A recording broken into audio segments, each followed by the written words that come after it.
ಸಿದ್ದರಾಮಯ್ಯ ಅವ್ರಿಗೆ ಏನ್ pick and choose ಅಂತಾರಲ್ಲ ಹಂಗ್ ಮಾಡ್ತಾ ಇದ್ದಾರೆ. ಕೋರ್ಟ್ ಆದೇಶ ಏನಿದೆ, ನಿಮ್ಗೆ ಭಾಗವಹಿಸಕ್ ಇಷ್ಟ ಇದ್ರೆ ಭಾಗವಹಿಸಿ, ಇಲ್ಲ ಅಂದ್ರೆ ಬಿಡಿ ಅಂತ ಹೇಳಿದ್ದಾರೆ. ಈಗ ತೇಜಸ್ವಿ ಸೂರ್ಯ ನಾನ್ ಭಾಗವಹಿಸಲ್ಲ ಅಂತ ಹೇಳಿದ್ದಾರೆ. ಅವರ ವೈಯಕ್ತಿಕ ಹೇಳಿಕೆಗಳನ್ನ ಅವರು ಕೊಟ್ಟಿದ್ದಾರೆ. ಪಾರ್ಟಿ ಯಾವುದನ್ನು ನಾವು ಪಾರ್ಟಿಯ ಅಲ್ಲಿ ಯಾವುದು ಡಿಸಿಷನ್ ಬೈಕಾಟ್ ಮಾಡಬೇಕು ಆ ಥರ ಏನು ಇಲ್ಲ. ಕೋರ್ಟ್ ಆದೇಶ ಪಾಲನೆ ಮಾಡಬೇಕು. ಇಷ್ಟ ಇದ್ರೆ ಕೊಡಿ, ಇಲ್ಲ ಅಂದ್ರೆ ಬಿಡಿ. ನಿಮ್ಗೆ ಯಾವುದು ನಿಮ್ಮ ವೈಯಕ್ತಿಕ ಸ್ವಾತಂತ್ರ್ಯಕ್ಕೆ ಧಕ್ಕೆ ಬರುತ್ತೆ ಅದನ್ನು ಕೊಡಬೇಡಿ.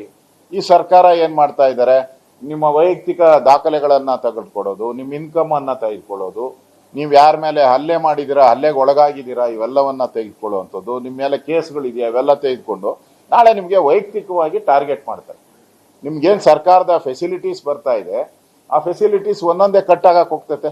ಫಸ್ಟ್ ರೇಷನ್ ಕಾರ್ಡ್ ಇಂದ ಶುರುವಾಗಿ ನಿಮಗೆ ಸಾಮಾಜಿಕ ಒಂದು ವ್ಯವಸ್ಥೆಯಲ್ಲಿ ನಿಮಗೆ ಲೋನ್ಗಳು ಏನು ಕೊಡ್ತಾರೆ, ಬ್ಯಾಂಕ್ಗಳಲ್ಲಿ, ಕೋಆಪರೇಟಿವ್ ಬ್ಯಾಂಕ್ಗಳಲ್ಲಿ, ನಿಗಮಗಳಲ್ಲಿ, ಅದೆಲ್ಲ ಕಟ್ಟಾಗ್ತಾ ಹೋಗ್ತದೆ.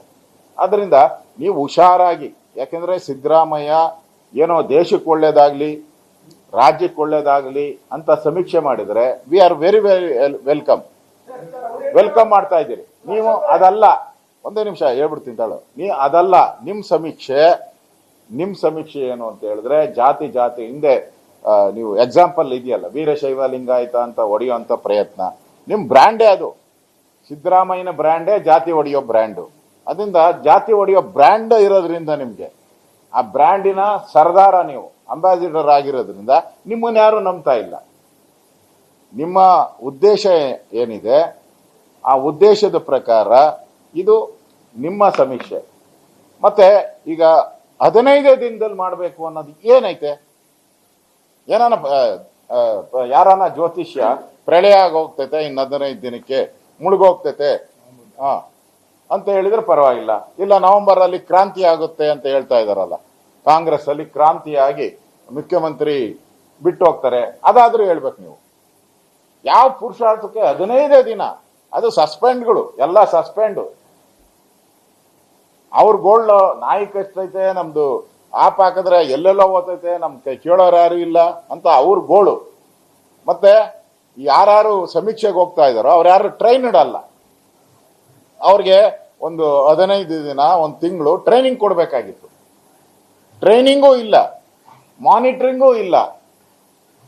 ಹೋಗಿ ನಾಯಿ ಕಚ್ಚಿಸ್ಕೊಳ್ಳಿ, ಅದು ಕಚ್ಚಿಸ್ಕೊಳ್ಳಿ, ನಮ್ಗೆ ಏನ್ ಬೇಕೋ ಸ್ಟಿಕ್ಕರ್ ಅಂಟಿ ಬರ್ಕಮನ್ನಿ ಅಂತ ಹೇಳಿ ನೀವು ಸಸ್ಪೆಂಡ್ ಮಾಡಿ ದೌರ್ಜನ್ಯ ಮಾಡ್ತಾ ಇದ್ದೀರಾ. ನೀವು ಈ ದೌರ್ಜನ್ಯ ಅವಶ್ಯಕತೆ ಇತ್ತಾ? 15 ದಿನದಲ್ಲಿ ಏನ್ ಪ್ರಳಯ ಆಗುವಂಥದ್ದು ಏನೈತೆ ಅಂದ್ರೆ ನೀವು ಯಾವುದೋ ದುರುದ್ದೇಶ ಇಟ್ಕೊಂಡು ಮಾಡ್ತಾ ಇದ್ದೀರಾ. ನಿಮ್ಮ ದುರುದ್ದೇಶ ಜಾತಿ ಬೆಂಕಿಗಳನ್ನು ಹಚ್ಚಬೇಕು. ಕೇಂದ್ರ ಸರ್ಕಾರ ಮಾಡ್ತಾ ಇರೋಂತ ಏನು ಸಮೀಕ್ಷೆಗಳು ಬರ್ತಾ ಇದೆ, ಸಮೀಕ್ಷೆಗಳು ಅದಕ್ಕೆ ಕೌಂಟರ್ ಆಗಿ ಮಾಡಿ ನಾಳೆ ಆ ಕೇಂದ್ರದ ಸಮೀಕ್ಷೆಗಳಿಗೆ ತಪ್ಪು ದಾರಿಗೆ ಎಳೆಯುವಂಥದ್ದು. ಕೇಂದ್ರದ ಸಮೀಕ್ಷೆ ಏನು ಸರಿಯಾಗಿ ನಡೆಸ್ತಾ ಇದ್ದಾರೆ ಇದೇ ಅಧಿಕಾರಿಗಳು ಮಾಡೋದು. ಕೇಂದ್ರದ ಏನು ಸಮೀಕ್ಷೆಗಳು ಮಾಡ್ತಾರೆ ಸೇಮ್ ಅಧಿಕಾರಿಗಳೇ ಮಾಡೋದು, ಸೇಮ್ ಜಿಲ್ಲಾಧಿಕಾರಿ, ಸೇಮ್ AC ಅವರೇ ಮಾಡೋದು. ವ್ಯತ್ಯಾಸಗಳನ್ನ ಉಂಟು ಮಾಡಿ ನೋಡಿ, ನಾನು ಈ ಜಾತಿನ ಮೇಲೆ ತಗೊಂಡೋಗಿದ್ದೆ, ಆ ಜಾತಿನ ಕೆಳಗಡೆ ತಗೊಂಡೋಗಿದ್ದೆ, ಇವ್ರು ಬಂದ್ಬಿಟ್ಟು ಬಿಜೆಪಿ ಬಂದು ಏನೇನೋ ಮಾಡ್ಬಿಟ್ಟವ್ರೆ ಅಂತ ಹೇಳಕ್ಕೆ ಮಾಡ್ತಾ ಇರುವಂತ ಸ್ವಾರ್ಥ, ಇದರಲ್ಲಿ ದುರ್ಳತನ ಇರುವಂತದ್ದು ಸಿದ್ದರಾಮಯ್ಯನವರ ಸ್ಪಷ್ಟವಾದಂತ ಒಂದು ನಿಲುವನ್ನ ಇಲ್ಲಿ ವ್ಯಕ್ತ ಮಾಡ್ತಾ ಇದ್ದಾರೆ. ಈಗಾಗಲೇ ಹಲವಾರು ಜಾತಿ ಸಮುದಾಯದವರು ಏನು ಅವೈಜ್ಞಾನಿಕವಾಗಿ ಮಾಡ್ತಾ ಇದ್ದೀರಾ ಅಂತ ಧ್ವನಿ ಎತ್ತಿದ್ದಾರೆ. ಬೇರೆ ರಾಜ್ಯದಲ್ಲಿ ಮಾಡಿದಾಗನು ಕೂಡ 3 ತಿಂಗಳು 4 ತಿಂಗಳು ತಗೊಂಡು ಸಮೀಕ್ಷೆ ಮಾಡಿದ್ದಾರೆ. ಅವಶ್ಯಕತೆ ಇತ್ತಾ ಅಂತ ಪ್ರಶ್ನೆ ಅಷ್ಟೇ.